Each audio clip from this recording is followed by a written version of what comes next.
Hello everyone! In this video, I'm going to show you how to buy Google Meet subscription. First, go to meet.google.com using your preferred browser.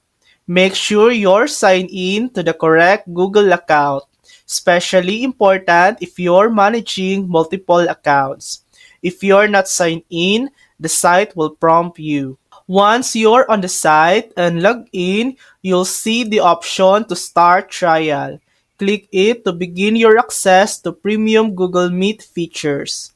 Reminder, starting a trial is a great way to explore features, but take note of when the trial ends to avoid unexpected charges. You may need to click Start Trial again. Don't worry, this is normal.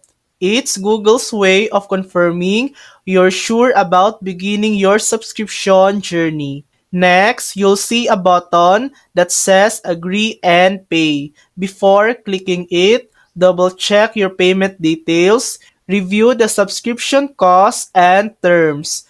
Google clearly outlines everything, so you'll know exactly what you're signing up for. And that's it. That's how to buy Google Meet subscription. Thanks for watching. If this video helped you, please like and subscribe for more helpful tutorials.